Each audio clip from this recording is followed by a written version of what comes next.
Boa tarde a todas que estão aqui hoje, nessa tarde maravilhosa, né? Nessa segunda-feira, estamos iniciando mais um debate aqui de um ciclo maior dentro do Centro Universitário São Camilo. Só aproveitando, fazendo uma introdução, né? O Centro Universitário São Camilo ele se notabiliza pela sua excelência na área da saúde.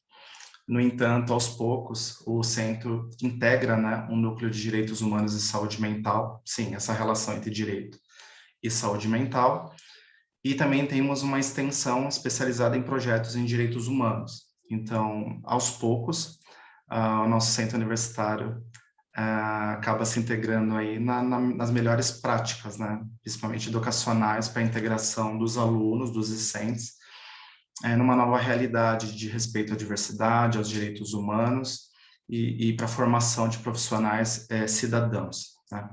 De tal forma que eu agradeço por mais um debate que irá ocorrer daqui a pouco.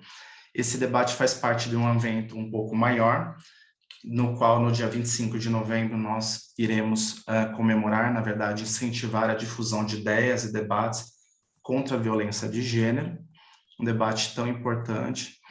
No entanto, aqui dentro do centro universitário, nós já temos meio que um consenso que o papel da mulher não deve ser visto somente por essa perspectiva.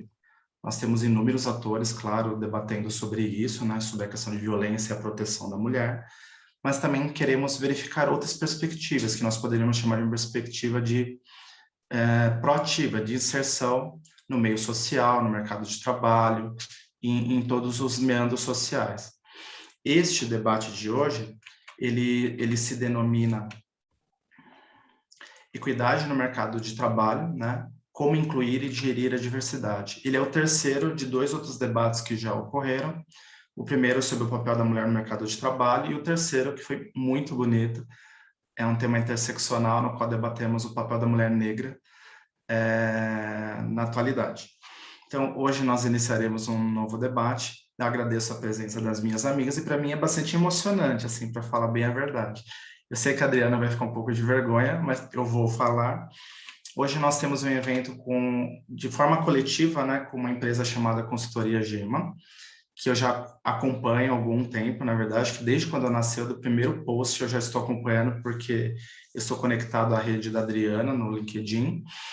E essa empresa e essas componentes que estão aqui conosco estão encampando aí uma temática nova no mercado e também no mundo jurídico, que é a inserção da equidade e da diversidade dentro das empresas. Né? E essa empresa é formada por 4 profissionais maravilhosas, né? Temos 3 aqui hoje, uma não pôde comparecer, mas temos aqui a figura da doutora Adriana Wojciechowicz. Me corrija se eu falar errado, tá? Ela é docente do curso de Compliance do INSPER, né? Atua na implantação e monitoramento de programas de integridade. Ela é criadora, né, do Canela, que é uma plataforma para promoção de ciclismo feminino, e é doutora em Direito do Estado pela USP, né? Temos também uma outra representante da empresa, a doutora Manuela Camargo, especialista em regulação. Ela foi líder do grupo de afinidade de mulheres da Uber, né? Integrou o Conselho Nacional de Direitos da Pessoa com Deficiência e o Conselho Nacional dos Direitos da Mulher, e é também formada pela USP. Temos a doutora Isabela Del Monde, ela é consultora da Uber na criação de protocolos para incidentes relacionados ao gênero, raça e sexualidade, é cofundadora da Rede Feminista de Juristas, né? E é também formada em Direito pela USP. E, por fim, e não menos importante, a doutora Tainá Yaredi, né, criadora do projeto Você Pode Falar, um projeto que atende trabalhadoras e consultoras da Avon, vítimas de violência doméstica. Ela foi assessora jurídico-parlamentar da primeira deputada trans do Brasil, a doutora Érica, e mentora em equidade na organização Engajamundo, pós-graduada em Direitos Fundamentais pela Universidade de Coimbra. Então, meus amigos e minhas amigas, temos aqui, né, um conjunto de mulheres líderes nos seus âmbitos de atuação, e eu fico muito lisonjeado e feliz por todas estarem aqui. Em especial, se vocês me permitirem, eu quero agradecer muito pelo aceite da Adriana Wojciechowicz, em especial porque eu tenho um vínculo com ela de aluna e professora, né? E ela se mantém esse respeito, porque no passado, em 2008, eu fiz parte da Escola de Formação, que é um núcleo da Sociedade Brasileira de Direito Público, que hoje está na Fundação Getúlio Vargas, e lá ela foi minha professora. E a partir dali que frutificou minha vontade para pesquisa, e aí foi em diante. De tal forma que eu entrego a palavra para a doutora Adriana. Se ela quiser fazer essa introduçãozinha, fica à vontade, Adri. Obrigada, Luciano. Nossa, é um prazer estar aqui com você, é um prazer falar aqui com toda a rede de alunos e professores e funcionários da São Camilo. Você apresentou nós quatro, né, as quatro fundadoras da GEMA. De fato, a gente... Bom, primeiro, de fato, nós somos todas formadas em Direito, mas não somos doutoras, né? Não gostamos de nos chamar de doutoras. Aqui é a Adriana, a Isabela, a Tainá e a Manuela, que hoje não pôde estar aqui com a gente, então a gente já, acho que de cara pode tirar as formalidades Melhor aqui. coisa. Melhor, né? A gente fica numa conversa mais informal. Bom, nós somos quatro advogados, de fato, mas a GEMA ela não é um escritório de advocacia, né? Como você bem colocou, a GEMA é uma consultoria que foi criada no final de 2020, na verdade em outubro de 2020, então a GEMA acabou de fazer um ano, e foi um ano bastante agitado, né? Com bastante atividades. A gente vai falar dessas atividades aqui ao longo da nossa conversa de hoje, porque tem uma conexão total com o tema da nossa conversa, né? A GEMA ela foi criada para apoiar empresas e organizações, porque a gente também trabalha com organizações do terceiro setor, que queiram implementar suas agendas de diversidade, né? A gente sabe que hoje isso é uma pauta bastante difundida, né? A gente tem uma procura muito grande por empresas que querem ampliar e impulsionar a diversidade dentro dos seus quadros, mas que ainda tem dificuldade de entender como, né? Eu acho que a gente já está no momento da conversa de que muitas organizações já querem a diversidade, já entendem a relevância da diversidade, mas ainda não sabem como fazer, né? Como que eu implemento uma política de diversidade? Como que eu atraio pessoas diversas, né, nos meus processos seletivos? Como é que eu mantenho essas pessoas diversas na empresa, né?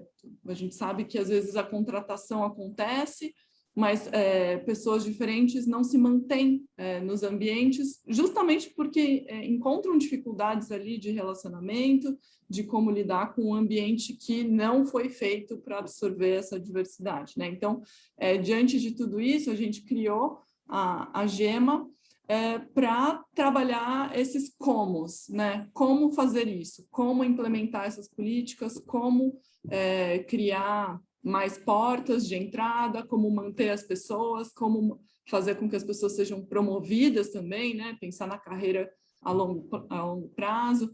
Então, essa é a motivação da GEMA, e acho que ao longo desse ano de trabalho aí que a gente já teve, a gente já conseguiu colher frutos muito interessantes, né? Tanto de experiências, de ideias, né? A gente tem que ter bastante criatividade nessa área, então, tanto de ideias de como implementar, quanto de resultados mesmo, né? De apoiar o cliente, apoiar as empresas no tratamento, por exemplo, de conflitos, né? Esse é um outro tema que a gente vai falar um pouco para frente. Estou pincelando aqui alguns temas que a gente vai ir se aprofundando ao longo da nossa conversa, né?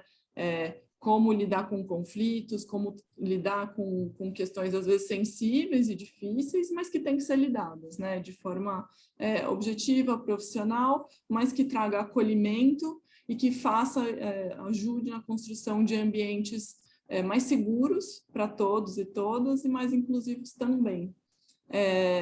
Queria passar também a palavra para a Isa e para a Thay se apresentarem também, se elas quiserem complementar e falar alguma coisa. Obrigado por tirar o doutora, porque é o que eu mais gosto, que gera empatia na aproximação.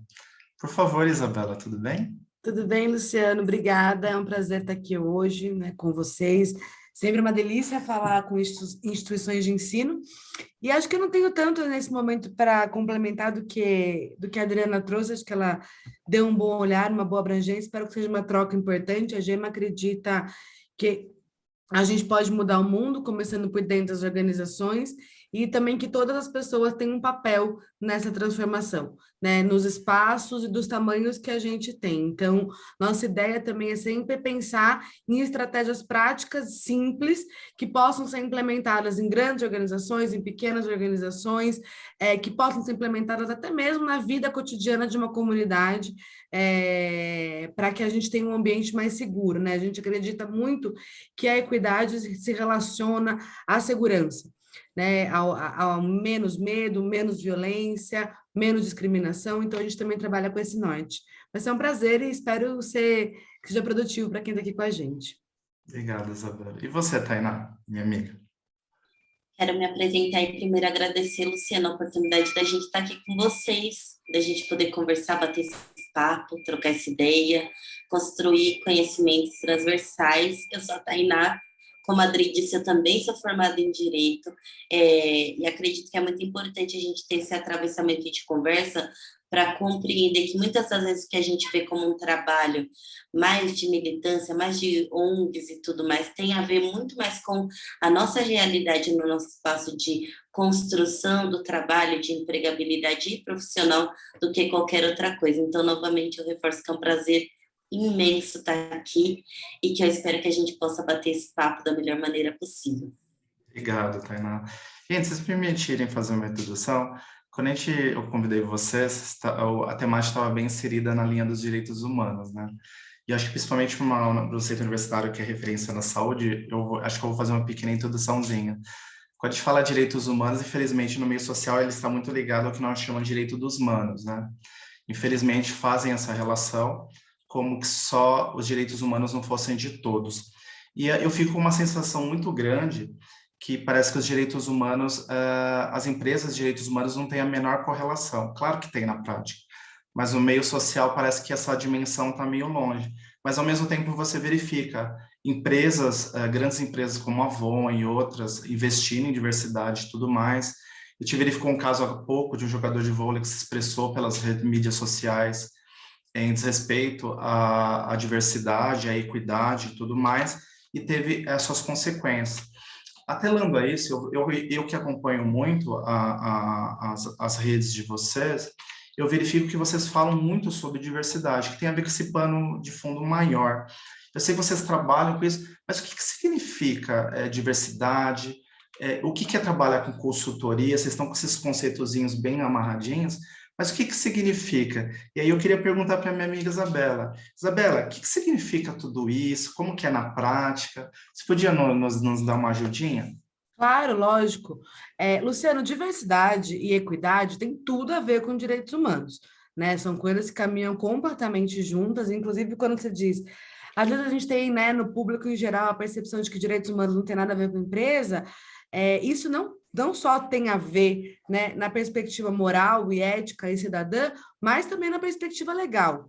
A gente tem um decreto de 2018, decreto 9571, que justamente vem para estabelecer as diretrizes nacionais sobre empresas e direitos humanos.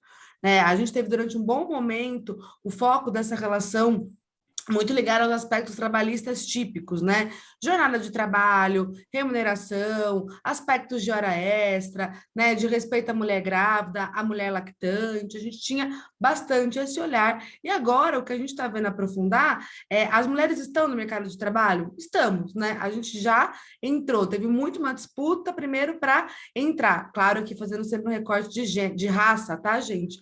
As mulheres negras sempre estiveram no mercado de trabalho, infelizmente, na posição de mulheres escravizadas, né? Mas falando de uma perspectiva pós-escravização, e aí olhando um pouco mais para todas as mulheres, esse mercado de trabalho formal, a gente começa a entrar mesmo, né, na metade do século XX para frente. Então, quando a gente está falando de diversidade, tem uma relação completa com direitos humanos, num aprofundamento maior sobre O primeiro, tanto com relação à inserção, que ainda é deficitária, né? Embora nós estejamos no mercado de trabalho, nós mulheres, nós pessoas, nós não, mas as pessoas LGBT, né? As pessoas negras, as pessoas com deficiência, ainda há uma grande defasagem, e essa presença no mercado de trabalho não é em pé de igualdade com quem sempre esteve, né? Uma pesquisa do INSPER, por exemplo, feita em 2019, mostrou para a gente que uma mulher negra com ensino superior ganha, em média, até 159% a menos que um homem branco, também com ensino superior no mesmo cargo. Né? Então, a mera conta dos direitos humanos, ela ainda não deu, ela não conseguiu eliminar as desigualdades. Então, a nossa proposta é complexificar essa conversa, né? Aprofundar um pouco mais para que a gente consiga abranger todos os aspectos que tangenciam esse assunto. Né? Então, quando a gente está falando, por exemplo, sobre mulheres e mercado de trabalho, a gente não tem como excluir a questão da maternidade. Não porque as mulheres são naturalmente afetas ao cuidado das crianças. Não somos. Qualquer pessoa poderia cuidar das crianças, mas socialmente ainda somos responsabilizadas de maneira majoritária para isso. E eu não sei, por exemplo, se isso está na percepção de todo mundo, mas com a pandemia, né, e o trabalho remoto que vem para se estabilizar, tem várias vagas, especialmente fora do Brasil, por exemplo, determinando que as mulheres indiquem, né, declarem que elas não são as cuidadoras primárias dos seus filhos, que elas vão ter um lugar de trabalho silencioso e exclusivo dentro de casa, que elas não vão ser interrompidas por crianças ou idosos, não só que elas não são cuidadoras de filhos, que elas não são cuidadoras de idosos também da família. E isso é uma perversidade, porque quem que vai cuidar? Né? Isso é claramente uma estratégia de expulsão. Né? Então, quando a gente fala de diversidade, a gente está falando de reconhecer as múltiplas diversidades humanas. Quando a gente fala de inclusão, a gente fala de trazer essas múltiplas identidades para dentro das organizações. E quando a gente fala em equidade, a gente pensa como que a gente cria estratégias de equilíbrio entre essas diversidades. Porque as pessoas vão vir de lugares e com histórias diferentes, vão ter necessidades diferentes, mas isso não implica que elas não tenham a mesma competência. E se me permite fazer só uma pergunta adicional para você, Isabela. Você falou da posição da mulher e essa questão da maternidade e os cuidados, né, que são meio essencializados na sociedade. Isso parece que é meio naturalizado, né, no meio social e nas empresas, né? Essa visão é ainda muito comum ou ela está mudando? Olha, ela ainda é muito comum, mas ela está mudando, né? Há 10 anos, se alguém falasse que me perguntaram sobre o meu filho numa entrevista de emprego, talvez todo mundo ouvisse isso como, claro, normal, né? Eles vão te contratar, querem saber se você vai ter disponibilidade. Hoje, muitas mulheres já se indignam diante dessa pergunta, porque afinal de contas, e para o pai daquela criança? Né? Aquilo não é trazido. A gente tem uma ideia de que vai ser a mulher que vai sair do trabalho se a criança estiver doente, se a criança não puder ir ao colégio, né? Se o colégio não estiver funcionando. A gente não tinha essa visão antes, mas 2 anos depois, sem escolas, isso passa a entrar também na nossa conta de risco, né? E o que a gente tem demandado, que as mulheres em geral têm demandado, é que ou esse tipo de pergunta seja eliminada, ou ela seja feita para todas as pessoas que são entrevistadas, né, ali.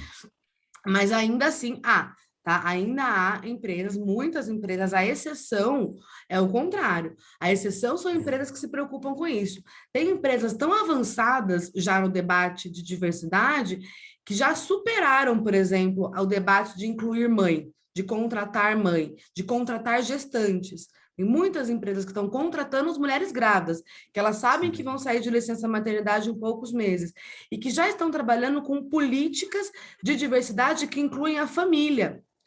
Né? E isso é muito interessante, Luciano, porque isso não diz respeito apenas àquela trabalhadora específica. Né? Porque se você por exemplo, de perguntar para um homem, para uma mulher, se ela tem filhos, você passa a estabelecer, por exemplo, um regime em que todo mundo daquela empresa que for pai ou for mãe vai ter os mesmos direitos.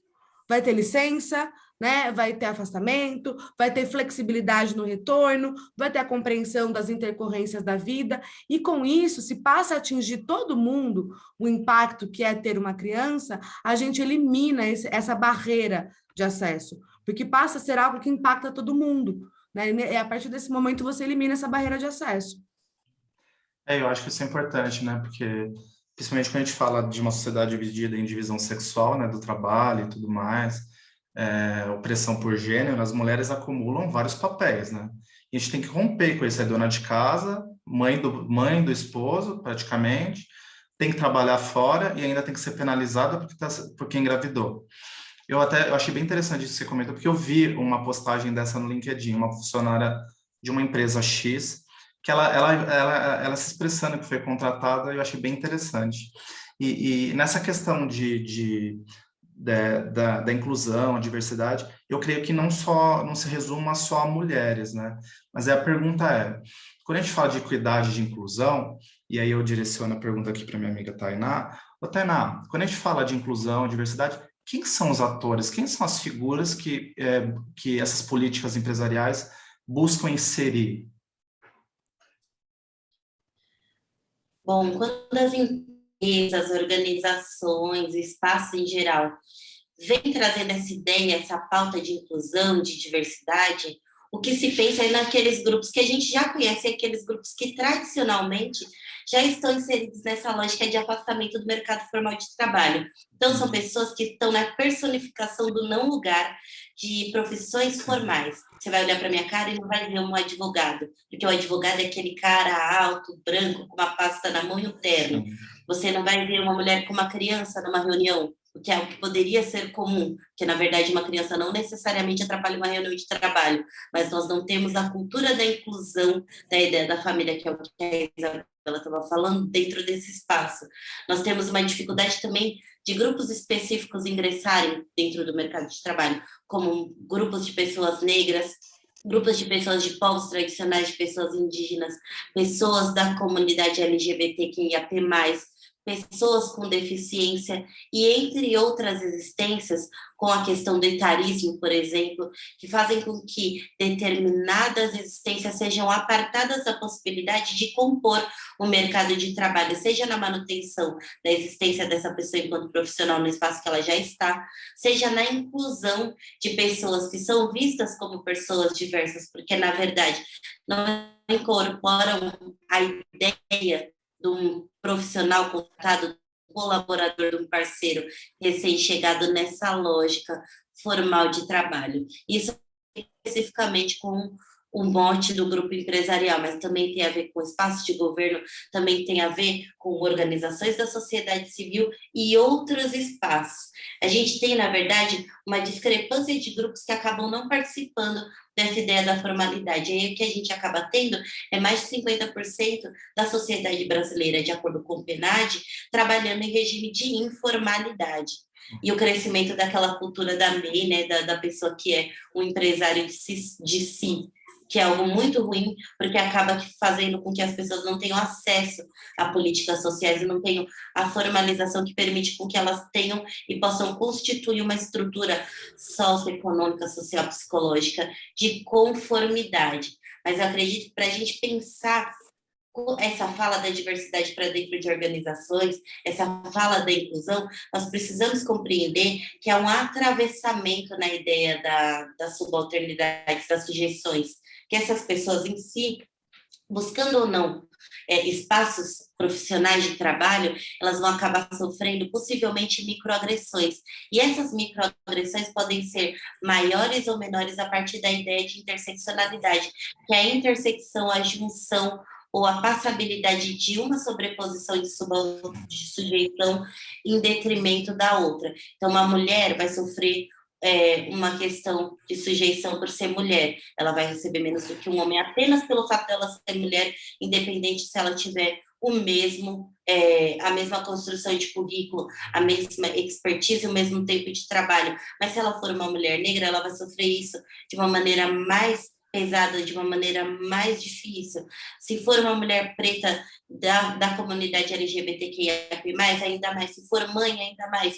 Se estiver dentro da lógica das pessoas que vivem com deficiência, ainda mais. Então, todas essas construções de identidades que são vistas hoje a partir do espectro da diversidade dentro de empresas, permitem com que a gente consiga compreender que quanto mais marcos de opressão essa pessoa tiver em si, maior é a probabilidade dela não conseguir se ver inclusa no espaço de trabalho. Poxa, legal, Tainá. Você permite uma outra pergunta para você? Você estava relatando essa questão dessas exclusões, né, que ficam à margem e isso acaba se reproduzindo no mercado informal de trabalho.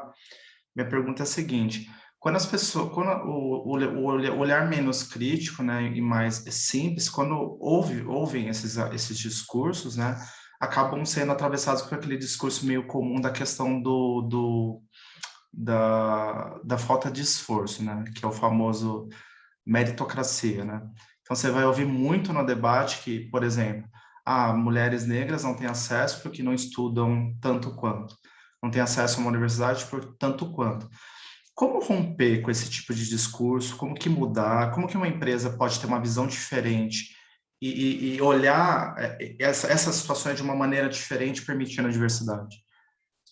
Eu acredito que a gente precisa partir de alguns pressupostos, e aí são pressupostos bastante pessoais.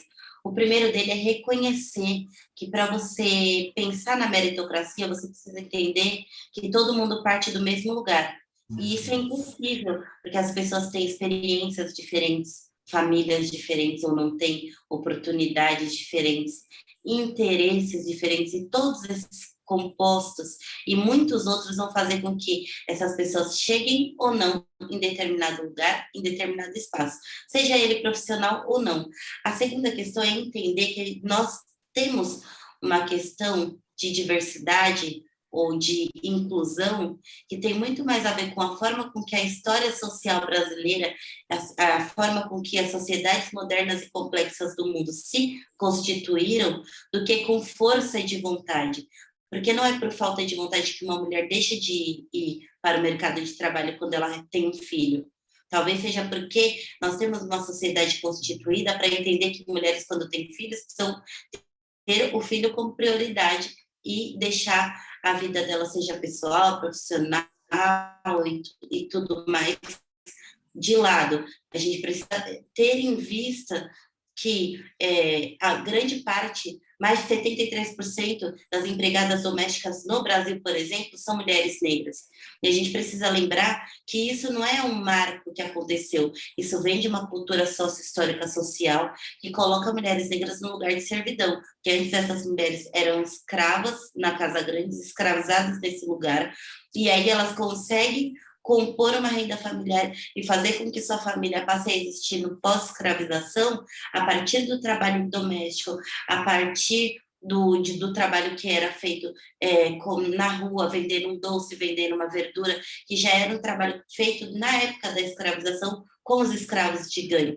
E aí a gente aparentemente está muito longe do que foi a escravização, mas infelizmente esse episódio ainda é muito historicamente recente. E é isso que faz com que também nós tenhamos uma dificuldade muito grande de chegar próximo à possibilidade de conversar sobre meritocracia. Porque se você observa que faz pouco menos de 100 anos que pessoas negras têm o direito de ocupar bancos escolares, a gente não está falando de má vontade, a gente está falando de impossibilidade legislativa, de pessoas que não podiam. Se a gente está falando de um pouquíssimo tempo de que mulheres pararam de usar os CPFs dos maridos, a gente está falando que só em 2004, salvo engano, as mulheres têm a possibilidade de se divorciar e pouquíssimo tempo houve para que mulheres pudessem receber as suas próprias heranças e que o patrimônio delas não fosse incorporado ao patrimônio do marido. Nós estamos falando, na verdade, de um sistema jurídico também que foi constituído para que a meritocracia não pudesse existir. Então, apesar de hoje a gente viver no Estado democrático de direito, a gente precisa ter em perspectiva que a meritocracia talvez possa existir quando o Estado democrático de direito possa existir na vida de todo mundo. Sim. Só me permitir um comentário, só para contextualizar. A gente tem o exemplo do governo Lula, né, que ele tentou regulamentar a questão dos direitos trabalhistas das empregadas domésticas, né? E na época nós nos recordamos que houve uma pressão social gigantesca de quem se beneficia desse tipo de sistema para não regulamentação. Férias, 13º, tudo que essas mulheres tem direito. E aí acho que entra muito naquilo que você comentou, né? Que o direito, gente, quando a gente fala de direito, são as leis, tá? As leis, elas acabam criando bolsões de privilégios, né? E aí gera esse tipo de problema, né? Nossa, maravilhoso. Mas essa questão também parece que também as empresas estão meio que se organizando hoje em dia, né? Para uma nova realidade em torno dessa questão da diversidade e inclusão, tanto que vocês estão nesse nicho, né? E eu até conversava com a Adriana e ela comentou sobre a questão de diversidade e inclusão, que são políticas empresariais que estão sendo implementadas nesse momento. Adri, fala um pouquinho, o que é desenvolvimento e inclusão, que tipo de políticas são essas, como que se implementa? Sim, vamos lá. Tem uma sigla, né, que é bastante conhecida e aí algumas empresas estão usando, que é o D&I, né, que é o DEI em inglês, que a gente traduz até literalmente por diversidade e inclusão mesmo, né? Essa é uma área que algumas empresas, acho que até as grandes empresas que têm mais recursos de criar vários departamentos, né, elas têm criado e têm se desenvolvido, que são áreas responsáveis por desenvolver a diversidade e inclusão dentro das empresas. Então, hoje em dia, você tem profissionais que são contratados para essas funções, né? E quais são as responsabilidades desses profissionais, né? Eles têm por atividades, por exemplo, a criação e o desenvolvimento de processos de recrutamento, né, que é aquilo que eu estava comentando no início. Então, quando a gente pensa, uma das falas, né, muito comuns assim que a gente vê, e a gente vê no debate público mesmo, pessoas, acho que tem também bastante a ver com essa pergunta sobre meritocracia, essa fala de, eu queria muito contratar pessoas diversas, mas eu não achei ninguém, né? Não consegui encontrar, eu abri a vaga e não veio ninguém, só veio pessoas iguais. Aí a nossa pergunta é, exato, mas aonde você criou essa vaga? Que requisitos você colocou para essa vaga? Onde você publicou a sua vaga? Né?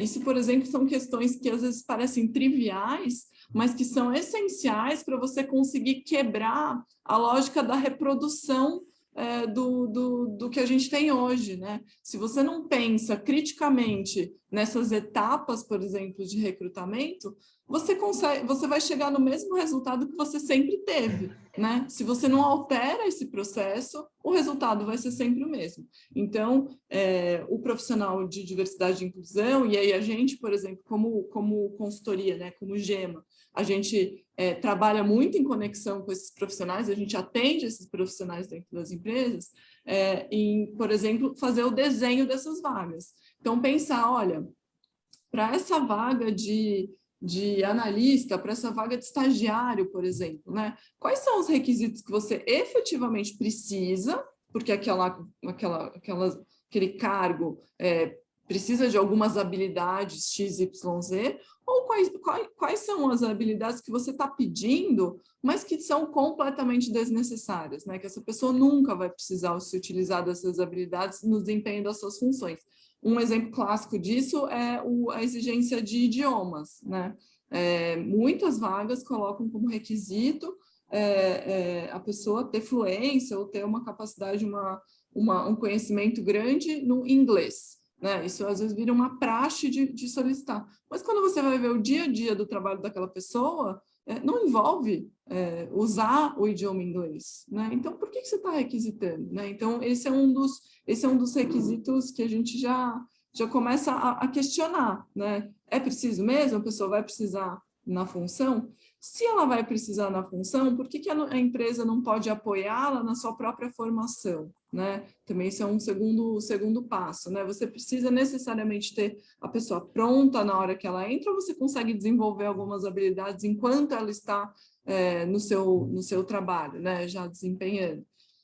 Então, pensar no recrutamento em todos esses âmbitos, né? Isso é um exemplo de atividade que o profissional de diversidade e inclusão vai pensar e vai apoiar a empresa. Então, você vê conexão também muito com a área de RH das empresas, né?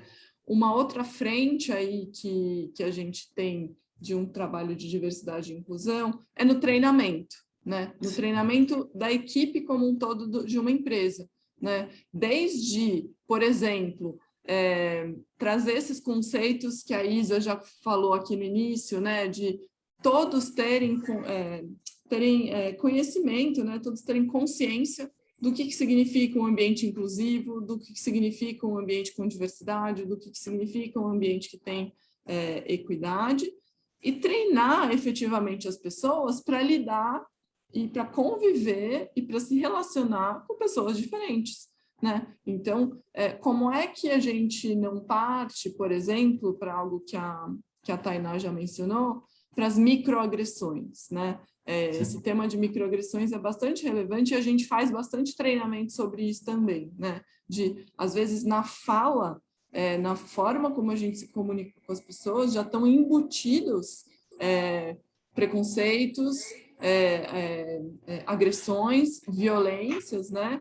Em relação a gênero, raça, sexualidade, a todos esses marcadores que a gente comentou antes, né? Então, na pauta, né, na agenda desse profissional também estão incluídos os treinamentos, né? Que é educar efetivamente o pessoal interno das empresas a criarem, a fomentarem esse ambiente diverso. Eu acho que uma terceira atividade desse profissional, que é bastante importante, é saber e construir canais de escuta, né? Então, uma das coisas que a gente observa bastante quando a gente começa a trabalhar com essas temáticas é a eventual existência de conflitos internos, e conflitos vão existir de qualquer forma, independente do tamanho da empresa, do tipo de empresa, os conflitos vão existir. A pergunta é, você, empresa, quer se preparar para tratar desses conflitos, ou você quer fingir que eles não existem e, eventualmente, fazer eles virarem bolas de neve que podem gerar consequências muito grandes e danosas, não só para as pessoas envolvidas, mas para a própria empresa, né? Questões reputacionais, por exemplo, né? Imagina um funcionário que sofre algum tipo de agressão, pode ser uma agressão verbal até, né? Não precisa ser uma agressão física, e que, na falta de ter com quem contactar dentro da empresa, publica isso numa rede social, publica isso em lugares outros, né? É um problema que ele existe e ele pode tomar proporções gigantescas se não for bem cuidado, se não for bem tratado, né? Então, os profissionais de diversidade e inclusão, eles têm que estar atentos a isso. A gente, como GEMA, também apoia na criação desses canais de escuta, que nada mais são canais, efetivamente, que às vezes são ou plataformas preparadas para isso, ou e-mails, né, que se voltam para esse canal de escuta, e preparar a pessoa que está do outro lado, que vai receber esse relato, a saber lidar com essa situação, de forma a não piorar a situação, né? A gente vê, muitas vezes, as empresas têm canal de denúncia, que eles chamam, né, até um nome ruim, e que, se não é bem tratado, se o relato que é feito, né, se o caso que é contado ali no canal não é tratado de forma adequada, ele potencializa o dano, né? A pessoa sai do evento traumatizada, isso gera problemas de relacionamento no trabalho, isso gera piora, muitas vezes, na produtividade e na frequência da pessoa no trabalho. Enfim, são efeitos em cascata aí de problemas que podem ser lidados se as pessoas que estão ali dentro, elas têm um treinamento específico e uma capacidade de lidar com essas situações. Então, acho que, em grandes linhas, aí a gente pode falar que a criação de políticas, né, especialmente de recrutamento, treinamentos e um canal de escuta. Eu acho que essas são 3 atividades que a gente pode chamar que são típicas de pessoas que trabalham com diversidade. E, Adriana, se permitir outra pergunta em cima dessa, você salientou essa questão mais interna, né? Mas você vê também um movimento das empresas assumindo essa posição, né, de equidade e diversidade, mas como uma marca de mercado. Eu queria lhe perguntar, está correto? Isso deve ser mesmo relacionado, essa dimensão para o mercado de empresas que respeitam a equidade e diversidade, ou não? Sem dúvidas, assim, eu acho que as empresas se posicionarem, e aí tanto com divulgação de dados, quanto na parte de marketing, né, que a gente vê muito isso, né, campanhas que são feitas e que já colocam a diversidade como um tema, isso também faz parte, né, sem dúvida nenhuma faz parte de uma visão global aí de diversidade, né, não refletir apenas para dentro, mas também para fora, né? Até esse movimento para fora acaba também influenciando outras empresas, né, a se transformarem também. Então, acho que é algo absolutamente positivo. O que a gente viu no Brasil, eu acho que a gente pode ver isso, foi um movimento, acho que até contrário, né? Primeiro a gente viu uma transformação na parte externa das empresas, Sim. muito voltadas nas campanhas de marketing, o que é excelente, não é ruim. O que as empresas estavam sendo cobradas era justamente de pegar essa imagem do marketing e trazer para dentro. A gente, enquanto Gema, a gente olha justamente para essa parte de dentro, a gente entende que a mudança ela tem que ser efetiva, ela não pode ser só no discurso, ela não pode ser só da porta para fora. A porta para fora é absolutamente importante, mas ela não pode ser exclusiva. Acho que legal. Então, nessa dimensão interna e externa, eu queria fazer uma outra pergunta agora, e obrigado, Adriano, direcionar agora para a Tainá. Tainá, nessa dimensão interna, né, essas questões de inclusão, essas diversidade, as empresas estão preparadas? Como que está o cenário atual? Eu acho que a gente tem um caminho, né? Não só das empresas para falar, mas é um caminho que todo mundo está tentando trilhar, que é o caminho do conhecimento do significado da diversidade, de ferramentas relacionadas à inclusão e de mecanismos que possam possibilitar uma equidade para as pessoas que vão entrando nessa lógica empresarial, porque acaba que a gente tem um primeiro olhar que é para a inclusão, tipo, só tem gente muito parecida aqui, então vamos contratar pessoas diferentes.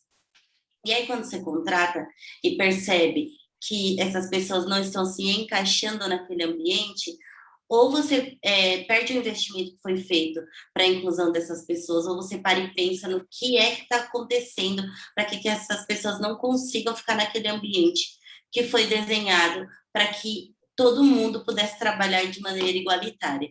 Então, acaba que vira-se uma chave para a diversidade, para entender o que é diversidade, como que a gente debate temas de diversidade, que são esses temas, por que nós estamos falando disso, de que maneira que se impacta nas pessoas que já estão naquele ambiente, que já foram incorporadas naquela ideia, ou que são o estereótipo de quem deveria ou não estar nesse lugar, e depois para pensar de que maneira todas essas ferramentas se encaixam para que essas pessoas que foram inclusas nessa lógica de recebimento de pessoas novas, de pessoas diferentes, possam se reconhecer dentro daquele espaço como potências, como pessoas que podem abrir a boca e falar alguma coisa, como pessoas que podem mobilizar uma segurança psicológica para compartilhar ideias e para contribuir com os projetos dos espaços em que elas estão inseridas. Então, acredito que dentro disso a gente consegue entender que não dá para falar se as empresas estão preparadas ou não para a diversidade, mas dá para entender que talvez a gente esteja criando um fluxo para a diversidade, que é um fluxo que tem uma porta de entrada pela inclusão, que passa pela diversidade, pela compreensão desses temas, pela criação de grupos de trabalho, de grupos focais que vão discutir determinadas questões relacionadas à diversidade, que vão se colocar à disposição para pensar nisso, mas também para trazer para a empresa ferramentas e cobrar algumas coisas relacionadas à manutenção desse ambiente para um possível estabelecimento de ferramentas de equidade, para que esses ambientes passem de possíveis ambientes mais difíceis, com comportamentos agressivos, depreciativos, para ambientes que observam o que há de errado e ressignifiquem práticas abusivas e práticas de não inclusão como algo que precisa ser debatido com profundidade para que todo mundo esteja comprometido com a manutenção da diversidade daquele espaço. Por isso que a gente precisa de pessoas observando a questão da diversidade para dentro da empresa, da organização e de todos esses espaços, para que a gente tenha uma noção de cultura organizacional que possa compreender o tempo dessas mudanças e que possa entender que elas levam tempo e que elas precisam ser feitas de alguma maneira. Tainá, no trabalho de vocês dentro da consultoria, eu não sei quais empresas, o time desse processo, né? Minha pergunta é, vocês já pegaram empresas que estão num time já de consolidação disso? Primeira pergunta. E a segunda é, que cultura nova isso gera? É que a pergunta que eu estava pensando é, diversidade é mais ou menos para uma empresa, entendeu? É algo positivo no sentido de qualidade ou é menos? Mas eu reformulo essa pergunta no seguinte sentido. Vocês já pegaram empresas que estão com essas políticas consolidadas? E que cultura que isso gera? Eu não acho que dá para dizer sempre que, olha, tal lugar está consolidado, porque a diversidade e a inclusão são coisas que são móveis, né? Ao longo do tempo elas vão mudando. Você aperfeiçoa um debate. A gente aperfeiçoa o nosso trabalho de diversidade e inclusão dentro da GEMA todos os dias, quando a gente se propõe a estudar, a construir um material, a se aprofundar, a preparar temas de debate e a fazer outros trabalhos que têm a ver com o nosso tema principal aí de produção teórica, de produção profissional. Mas eu acho que dá para dizer que nós já encontramos espaços que estão organizados de maneira mais profunda para debater a diversidade. Então, aparelhados de maneira mais estrutural para poder fazer a manutenção da inclusão, para poder pensar a equidade. Espaços que já fizeram um diagnóstico de diversidade, por exemplo, que sabem quem é quem dentro da organização, que sabem o que não tem, quem não está ali dentro, e como buscar essas pessoas. Eu acho que espaços que têm códigos de ética e de conduta que deixam muito evidente que aquela empresa não aceita qualquer tipo de discriminação. Isso que pune os seus funcionários, colaboradores e parceiros que podem ter uma conduta fora da ideia da inclusão. Então, a partir disso, eu acredito que a gente consegue observar espaços mais consolidados. Mas existe também um caminho longo a ser feito em relação a todo esse trabalho, e as empresas, as organizações vão caminhando aí nessa toada de tempo, num caminho que vai sendo construído a muitas mãos. Isso também faz parte da construção da equidade para dentro de espaços formais. Porque quando você estava comentando, me veio a ideia, eu lembro na época que estavam comentando sobre a questão que tem a ver, né, com a questão da inclusão e diversidade dentro das universidades públicas, e eu lembro que estava pegando fogo na Unicamp quando eu estava lá no mestrado, e passado 10 anos assim, a Unicamp é a segunda melhor universidade da América Latina, e se você pega as humanas, praticamente 90% são cotistas, entendeu? Como é maravilhoso, assim, e para mim, e aí eu posso me colocar no meu lugar de fala, homem, num período quando eu entrei no mestrado, com uma cultura machista, para mim foi maravilhoso entrar num espaço institucional diverso, que eu lidei com a população, toda a população LGBTQI+, argentinos, japoneses, todas as culturas, e uma organização estruturada. Isso me mudou. E hoje eu sou uma pessoa muito melhor, assim, enquanto professor, enquanto companheiro da minha noiva, um filho melhor, né? Esses dias a gente estava debatendo aqui dentro da universidade, gente, olha que louco. A gente estava debatendo a dignidade menstrual das mulheres, entendeu? E teve debate sobre trans, sobre tudo. E o papel que o homem deve se reeducar para entender essas situações que as mulheres têm, e que é natural. Eu lembro até uma professora falando, meninas, as secreções das vaginas cheiram, você tem que entender isso. E tem vaginas de todos os tipos, de todas as formas. Eu só estou brincando, só para entender que, para mim, isso me fez muito bem, entendeu? E eu levo Luciano, isso como valor. inclusive, quando você traz essa questão da dignidade menstrual, em alguns países do mundo, como no Japão e na Coreia do Sul, as pessoas que menstruam, majoritariamente são as mulheres cis, mas a gente não pode se esquecer que homens trans também menstruam, Sim. pessoas intersexuais também podem menstruar.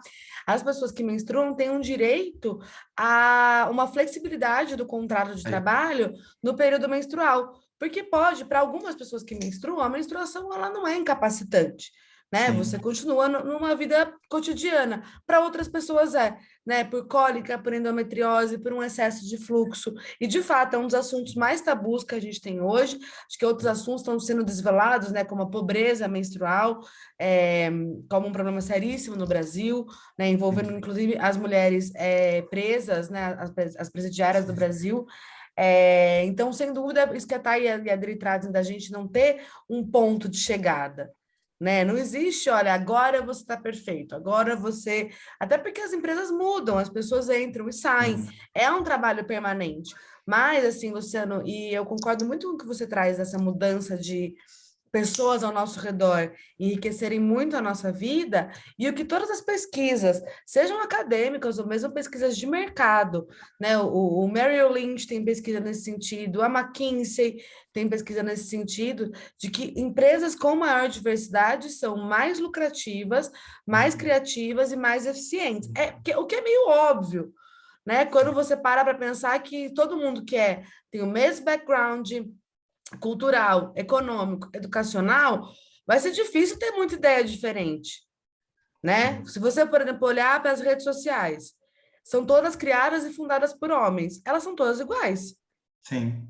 Né? Não tem nenhuma que faz uma coisa muito diferente que a outra faz, né? Só dando esse exemplo da tecnologia que está muito presente na nossa vida, né? Então, o que a gente também tem de resultado, mas também eu acho que é importante sempre pontuar que é algo que exige uma disposição para a transformação.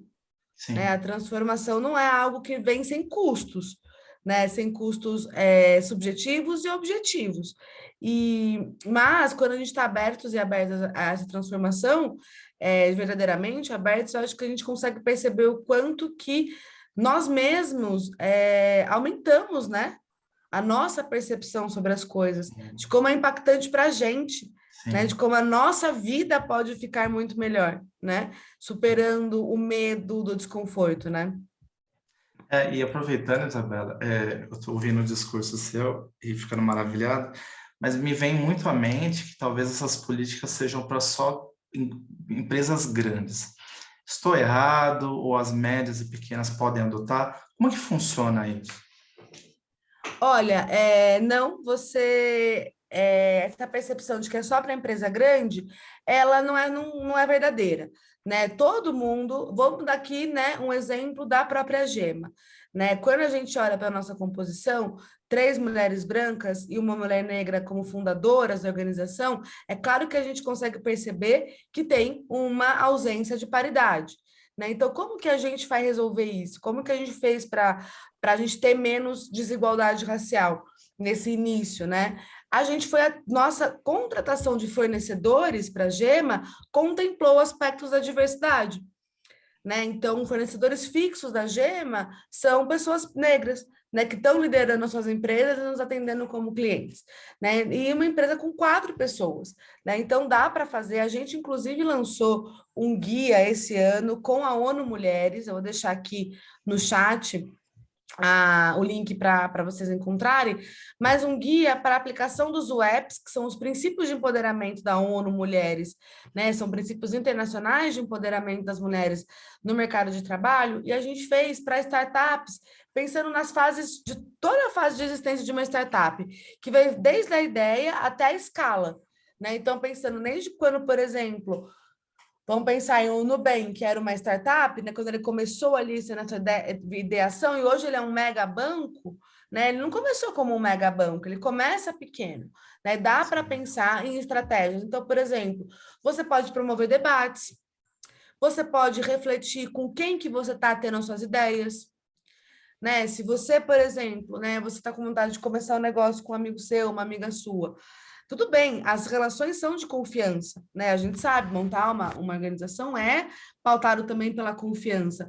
Mas você só confia em gente que parece com você, se só circula com gente que parece com você, talvez seja o momento de refletir sobre, por exemplo, a expansão do seu círculo de confiança, né? Dá para ter essa reflexão, cara, o seu produto, né, o serviço que você vai entregar, ele é algo que reforça um estereótipo de gênero ou é algo que ajuda a diluir estereótipos de gênero, sabe? E dá para fazer isso em qualquer tamanho de organização. É claro que quando a gente pensa nas organizações maiores, elas têm mais dinheiro, as vão ser as iniciativas que a gente vai mais ver no público, né? A Magazine Luiza, por exemplo, tem muito dinheiro destinado para marketing e publicidade para dar publicidade ao seu trainee exclusivo para pessoas negras, uma iniciativa que a gente celebra muito. Então, dá essa impressão muitas vezes para a gente, é só para a Magazine Luiza, né? É só para grandes empresas, é só para a Amazon, Google. Não, é para todo mundo, né? Dá para todo mundo pensar, até porque as nossas relações elas vão se dar todos os dias, todos os momentos. E você pode trabalhar num lugar pequeno e conviver com pessoas diferentes com você, e se você não se forma, né? Se você não se educa, a chance de você cometer uma violência com um colega de trabalho seu, ou com algum funcionário que você contrata, ou com algum aluno, né? Lembrando que a gente está falando aqui de uma organização educacional, né? Vocês, professores, corpo docente, coordenadores, vão estar o tempo inteiro convivendo com a diversidade de alunos, né? E aí vocês podem, um professor pode, né, um dia achar por bem ter uma prática de humor hostil, por exemplo, com travestis, e isso ser gravado, né? Isso vira público, isso demandar da universidade um posicionamento a respeito. E a gente sabe que hoje em dia isso é uma coisa que a internet nos traz, que é não está mais ficando em silêncio, né? Está havendo grandes repercussões, né? E aí às vezes fica mais difícil lidar com a gestão de crise do que com a prevenção do problema. É uma coisa que a Gema acredita muito. A gente pode prevenir, né? E a gente pode ir transformando, pode ir mudando, mas dá para todo mundo fazer, né? Eu costumo dizer uma frase que um aprendizado que eu tive com uma professora que se chama Lia Schurman. A Lia, ela é uma professora que estuda branquitude.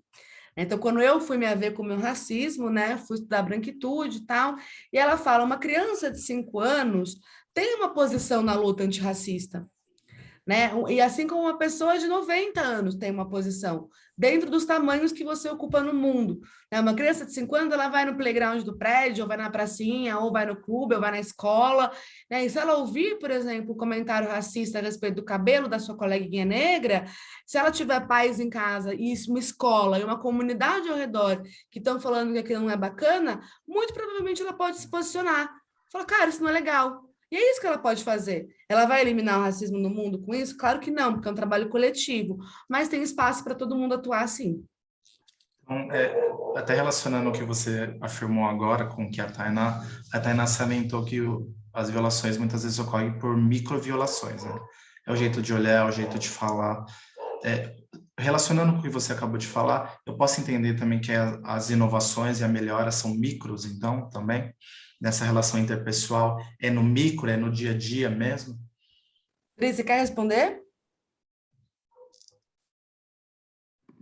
Eu nunca tinha refletido sobre isso, posso responder, mas aí depois, se vocês não concordarem ou concordarem, vocês... Mas fala aí, eu também gostei da pergunta. É uma boa pergunta. Eu acho que sim e não. Eu acho que sim, porque a vida se dá no micro, sim, né? Nas pequenas relações que a gente vai ter mudanças, mas não, porque eu acredito que tem que ser uma questão coletiva, né? Eu tô falando micro de individual, né?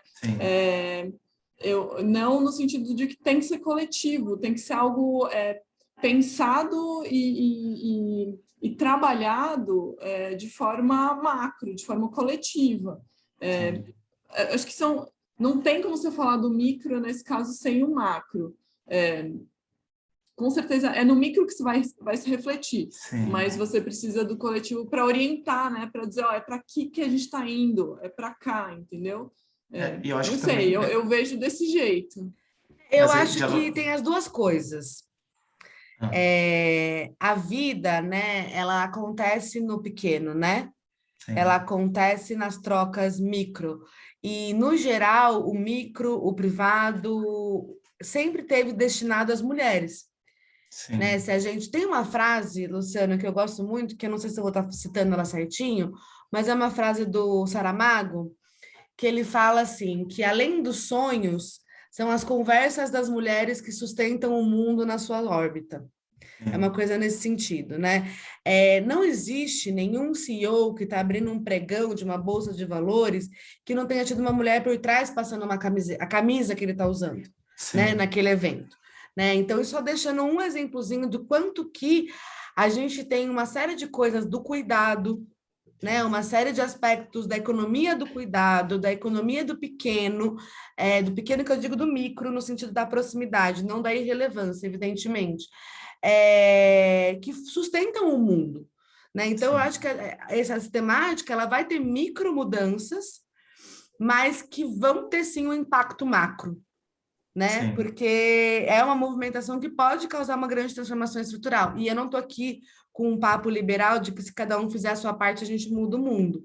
Né? A gente precisa de um encaminhamento liderado.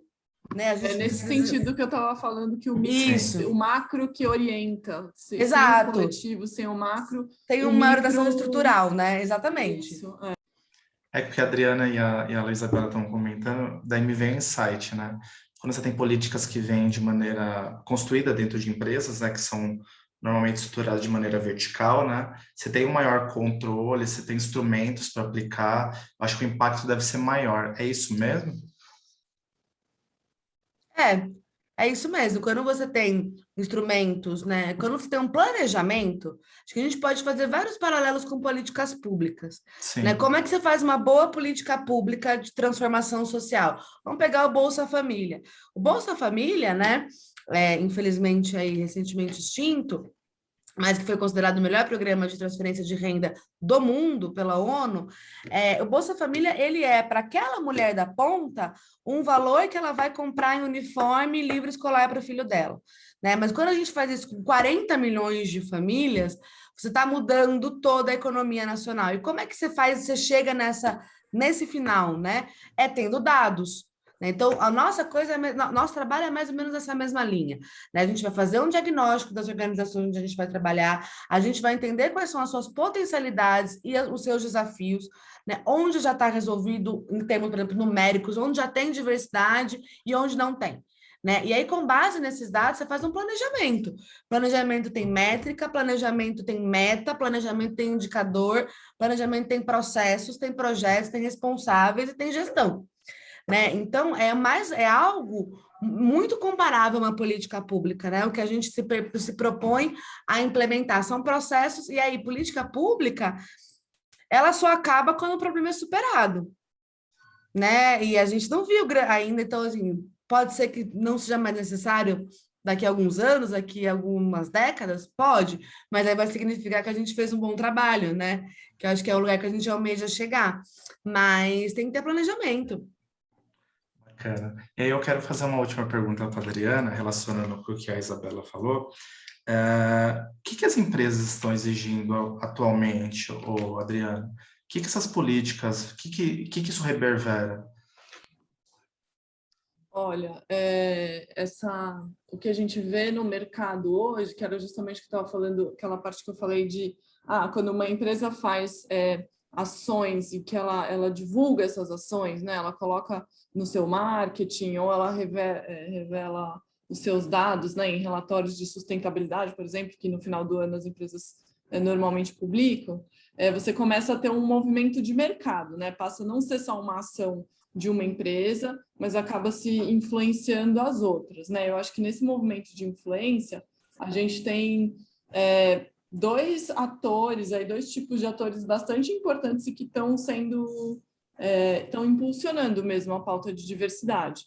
De um lado, clientes, né? Então, hoje, empresas que têm, principalmente que atuam com o público direto, né? O B2C, os clientes e a tomada de consciência dos clientes, a exigência dos clientes faz com que as empresas tenham que se mexer. E, de outro lado, financiadores, né? Quem dá o dinheiro para as empresas. Esses financiadores, no momento em que eles começam a fazer alguns tipos de exigência, aí não precisa ser só em relação à diversidade, pode ser em relação à governança, a gente já viu também movimentos até de anticorrupção, então, assim, entram numas pautas, né? Entram numas agendas que os financiadores passam a cobrar. Hoje a gente já tem uma cobrança grande, acho que vai ser ainda crescente nos próximos anos, de financiadores exigindo das empresas, das organizações, que elas tenham os seus programas de diversidade, que elas desenvolvam essas pautas internamente. Então, isso a gente vê bastante, especialmente lá fora. Então, por exemplo, nos Estados Unidos, a Bolsa de Nova York, né, a Nasdaq, recentemente criou uma normativa de que as novas empresas, para serem listadas, né, para você conseguir ter sua empresa na Bolsa, na Nasdaq, é obrigatório que na diretoria existam ao menos ou 2 mulheres, ou uma mulher e uma pessoa negra. E isso é uma ingerência, quase, vamos dizer assim, nas diretorias das empresas. Ou você muda, ou você não está aqui, né? Então, sim, são pressões bastante fortes que a gente vem observando, né? No Brasil, a gente ainda não chegou numa exigência nesse nível, mas a gente já viu, por exemplo, a CVM aqui no Brasil, que é quem faz a regulação do mercado de capitais, já questionando, já estudando a mudança das informações que as empresas têm que colocar nos seus formulários, né, que as empresas elas têm que informar quantas pessoas têm, qual que é a remuneração, etc. Então, incluir esse formulário de referência, por exemplo, qual é a proporção de mulheres que você tem na empresa, qual a proporção de pessoas negras, em que cargos essas pessoas ocupam, qual que é a sua remuneração. Então, a gente já vê uma movimentação desse tipo de exigência a ser feita por órgãos reguladores, por exemplo. Legal. Você estava me informando, eu lembro que a questão do compliance no Brasil, vocês me corrigem se eu estiver errado, lembro que muito dessa mudança vem por uma posição do próprio Estado nas licitações, né? Pedindo compliance, contra crimes e tudo mais. Vocês acham que o Estado pode ser um indutor por meio desses processos, Totalmente. licitação, tudo mais? Totalmente. A gente tem um exemplo bem forte nesse sentido de compliance por conta da lei anticorrupção. Foi ela no Brasil que foi um super impulsionador das empresas criarem os seus programas de compliance, né? A gente vê a gente vê essa influência e essa tentativa de criação de incentivos por parte do Estado em vários tipos de legislação, né? Então, por exemplo, a lei de licitações, a nova lei de licitações aqui no Brasil, que é de 2021, de abril de 2021, ela traz, por exemplo, como um critério de desempate entre empresas a existência de programas de diversidade, né? Então, são incentivos, né? Então, se a gente tiver, por exemplo, um similar a uma lei anticorrupção, ou seja, alguma questão, alguma vantagem mais forte para as empresas como um todo, né? E não só empresas que contratam com o Estado, a gente com certeza vai ter como consequência uma maior procura e uma maior estruturação desses programas. Maravilha. Minhas amigas, acho que nós chegamos no nosso horário, 17h14. O debate assim foi maravilhoso para mim, eu aprendi muito. E eu queria, se vocês quiserem, que cada uma possa fazer um fechamento de 1 minuto e meio, 2, fique à vontade, ou se não quiser, tudo bem também, estamos tranquilamente. Fique à vontade, se vocês quiserem fazer algum apontamento. Tá bom, não, só queria agradecer o convite, acho muito legal a gente poder debater e ter esse debate divulgado aí entre todo o corpo docente e discente, e a gente fica também à disposição para quem quiser se comunicar com a gente, tirar dúvidas e querer saber como é que funciona mais esse trabalho que a gente faz. Muito obrigado, Adriana. Quer complementar, Isabela e Tainá, algum apontamento? Eu queria só agradecer, Luciano, também novamente. É sempre É muito bom poder falar de um assunto que eu acho tão relevante, que eu gosto muito, com um interlocutor tão interessado. Muito obrigada pela oportunidade, Uhum. estamos à disposição. Eu vou deixar aqui no chat tanto o link que eu prometi que ia deixar e ainda não deixei, e as nossas redes sociais, para vocês seguirem a gente. Por favor, pode deixar. Quer complementar, Também quero Tainá? agradecer muito vocês, a oportunidade e o espaço. Acredito que é muito importante fazer esse debate para dentro das nossas posições de educação, né? Então, universidades e tudo mais, porque a gente começa a formar pessoas também a partir de uma perspectiva de Sim. equidade, diversidade e inclusão. Então, muito obrigada, Luciana. Eu agradeço a todas. Eu considerei que a reflexão foi extremamente importante. Eu verifico isso e, como sendo docente, né, eu estou na outra ponta, eu sempre informo aos meus alunos a necessidade dessa questão de inserção no mundo onde a diversidade e a equidade estão presentes, e ainda mais porque a gente percebe no mercado uma nova ética, né, de contratação. Não basta você ser, desculpa o termo, o melhor na sua área, ou como os jovens falam, desculpa o termo, o fodão. Se você não for eticamente, não se relacionar eticamente com as pessoas, você perde espaço. E eu acho que esse debate a gente tem que desenvolver ainda, claro, com a questão, claro, da docência perante o alunado, né? Porque se a gente analisar, a posição do professor é uma posição de poder, né? E nessa simetria, a gente já tem inúmeros problemas, né? Um deles, por exemplo, é a questão de você já pensar o aluno com uma perspectiva educacional super antiga, no qual o aluno é um baldinho vazio, o professor que inclui conhecimentos na cabecinha do aluno, desconsiderando até que o Paulo Freire fala que o aluno tem o seu próprio conhecimento e sua realidade. Mas o professor tem que, eu acho que é importante ele ter essas noções de equidade, diversidade, para ele saber, sim, a história e com quem ele está falando, para ele saber lidar e eticamente com aquela pessoa. E começa principalmente com a linguagem. Algo que, assim, eu abomino no meio do direito, eu não sei o que vocês pensam, eu acho que falar latim, falar difícil, tudo isso perante um aluno, isso gera uma hierarquia tão grande. Ela é uma vez uma experiência que eu passei, eu prometo que eu já fecho. Uma vez eu fui dar aula para décimo semestre, e eu tenho um ranço de novinho, eu falei, os alunos vão me engolir, né, porque eu sou novinho. O que eu fiz? Eu pautei a aula em cima do conhecimento, palavra técnica, para gerar aquela separação. A pior coisa que eu fiz na minha vida. Aí que começaram a gerar os conflitos. Deu conversando com a minha psicóloga, ela falou, Luciano, os alunos do 10 são iguaizinhos aos primeiros, não muda nada. A diferença é que eles sabem um pouquinho mais. Você tem que tratar eles como devem ser tratados. Por isso que eu substituo palavras como amigo, amiga, bom dia, boa tarde.